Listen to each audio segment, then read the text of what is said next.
LSU faces Florida. Can the Gators improve to 5-2? Next on Read and Reaction, the articles.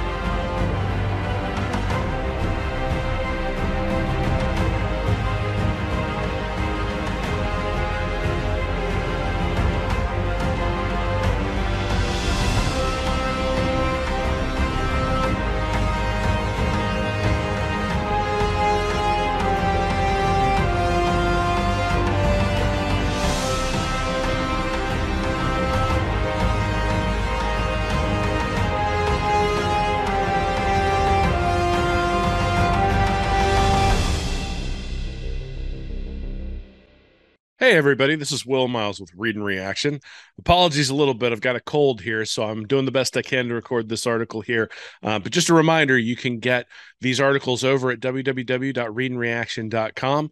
Also, we have a couple of new features over at Patreon. We're doing 5 things, I think. Basically, an article comes out on Tuesday or Wednesday every week, sort of 5 different things in terms of my opinions about the Florida program. And then also, right after the games on Saturday, I'm posting a little video, 15, 20 minutes of what I think, my initial reaction before I've had a chance to rewatch it, before I've really had a chance to break it down.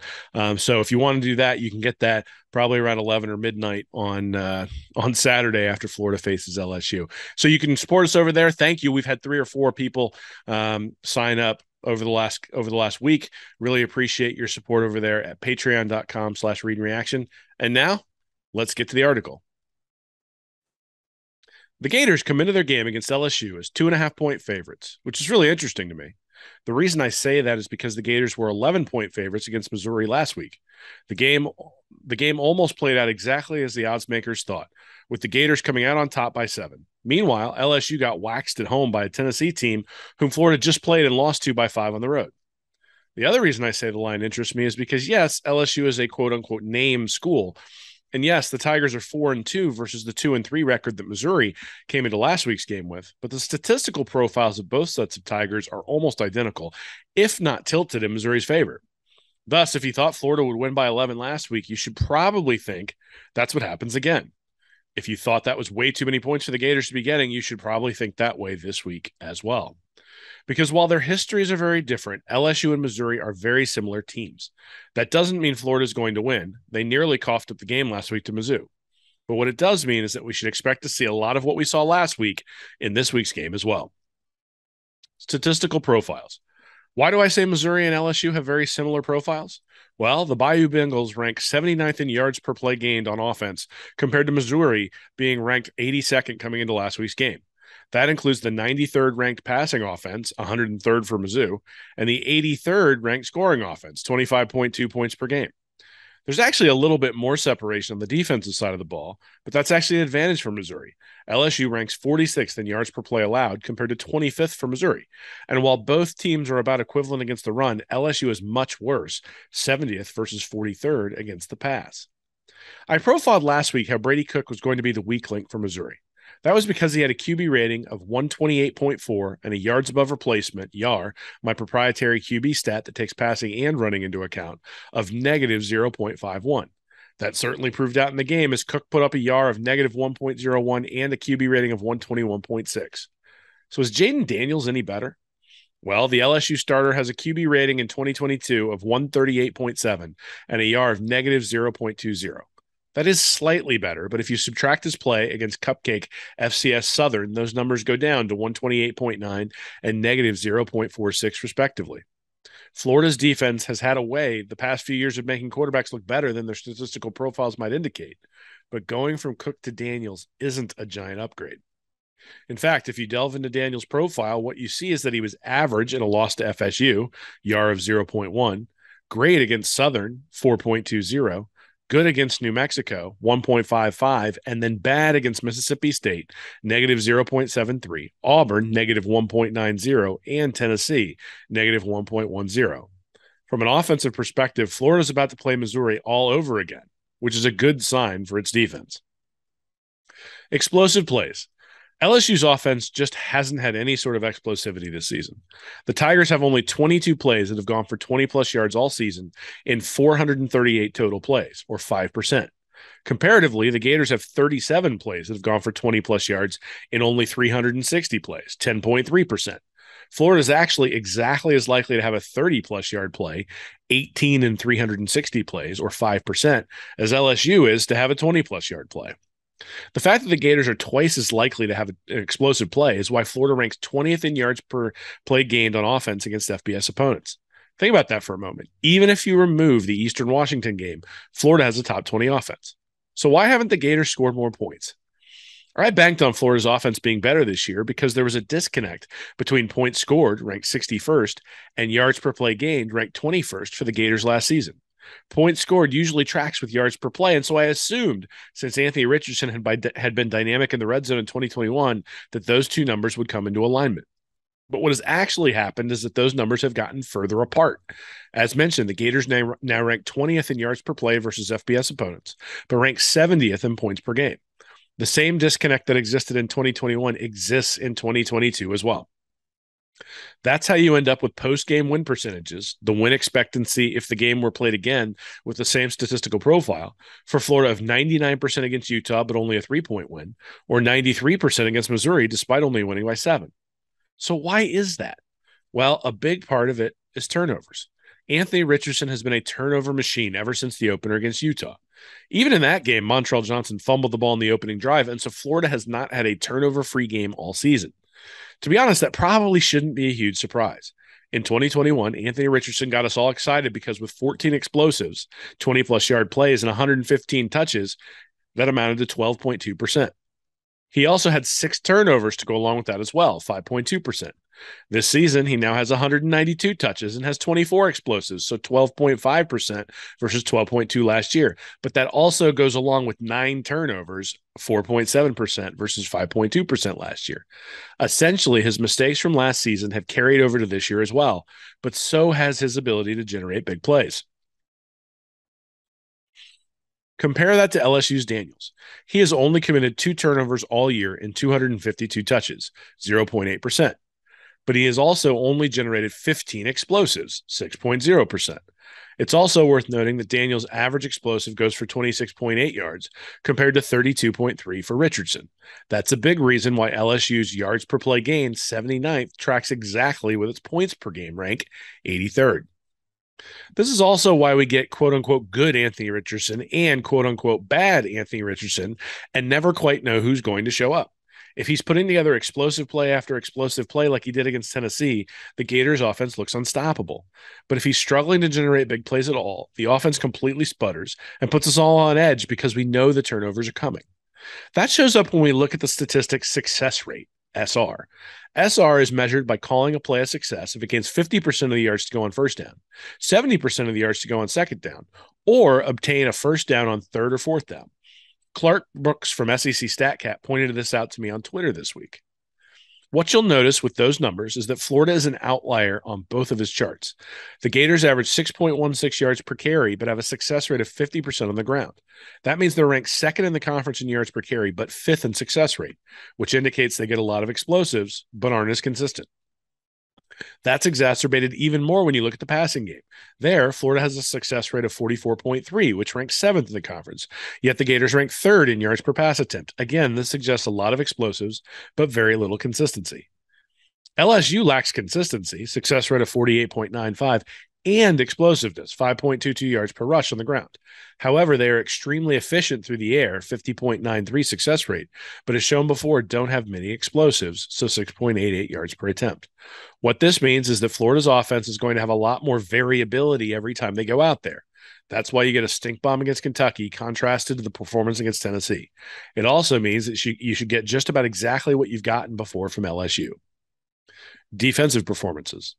Florida's defensive rankings are terrible. The Gators are ranked 98th in yards per play allowed, even though they're 63rd in points per game allowed. That differential also is largely attributable to turnovers, as that has been a main staple for getting the ball back since the Gators haven't been able to get off the field on third down. If we look at yards per play, what we see is that the Gators defense just hasn't had much of an impact on the opposition at all. The Gators' opponents have averaged 5.74 yards per play thus far in 2022, ignoring Eastern Washington. The Gators' defense has surrendered 5.88 yards per play to its opponents, meaning that we should essentially be able to predict what they're going to surrender to LSU.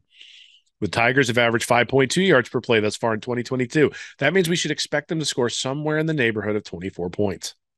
If we do the same analysis for LSU, we see that LSU has had some impact on its opponents, surrendering more than a half yard less per play than its opponents have gained otherwise in 2022. This suggests that LSU should be able to stop the Gators, or at least keep them below their season average yardage. Still, even if we make that adjustment, Florida ends up projecting out to around 31 points. Of course, the Gators have only averaged 26.6 points per game this season because of the turnovers. So any reduction in that scoring due to LSU's defense means a really, really close game. Takeaway. This game really comes down to a question of consistency versus explosiveness.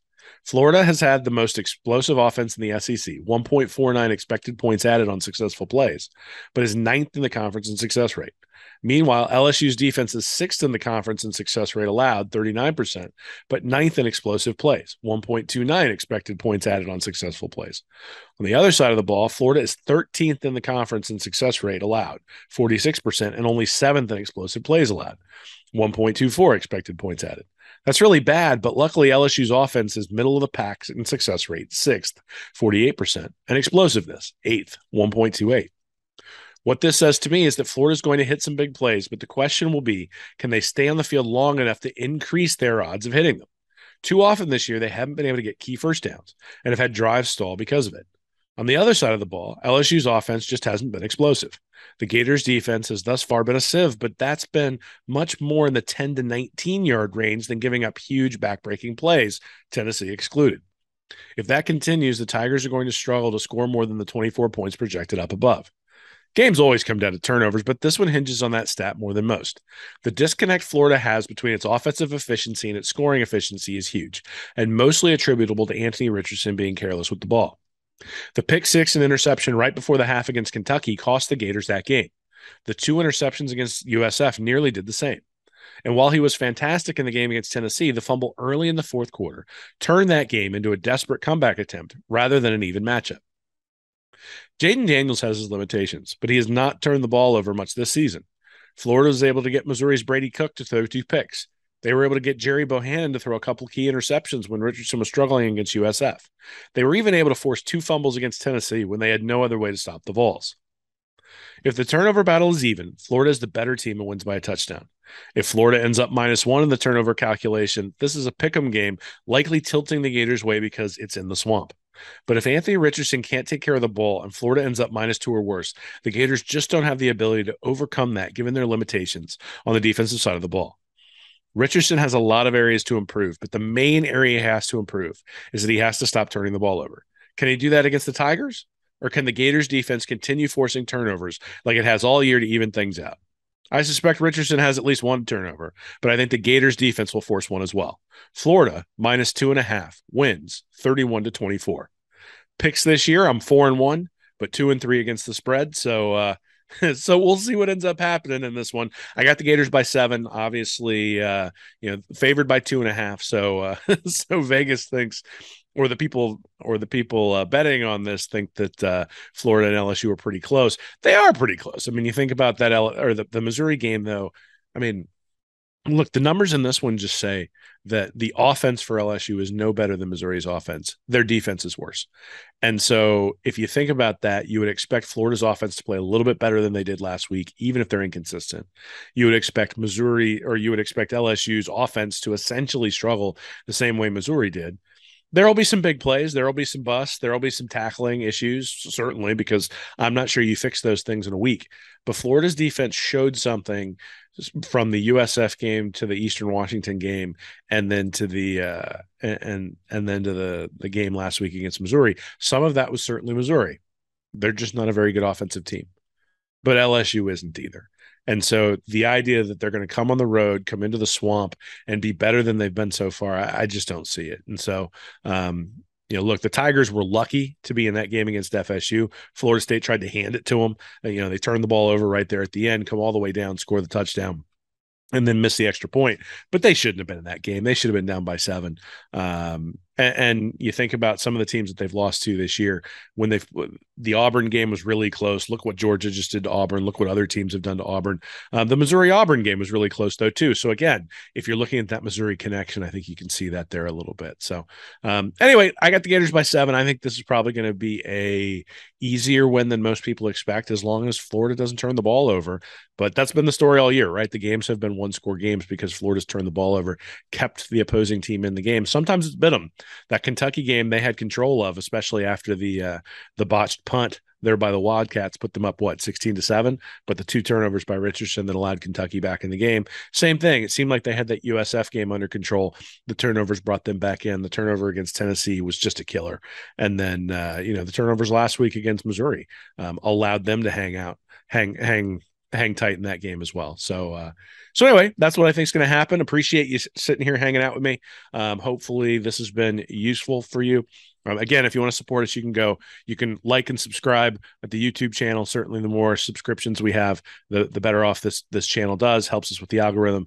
And then if you go over to readandreaction.com, if you want to sign up for the newsletter, you'll know when new articles drop on the website over there. And then if you want to support us a little bit more, you can go over to patreon.com/readandreaction. Like I said, a couple of new features. We're going to have a post-game video, no text associated with it, just sort of freelancing or free thoughts after a game. Going to post that up right after the game, and then also a little bit more detailed written piece that deals with that deals with sort of 5 things I think about the program. So very much appreciate all your support. Very much appreciate everybody checking us out, and go Gators.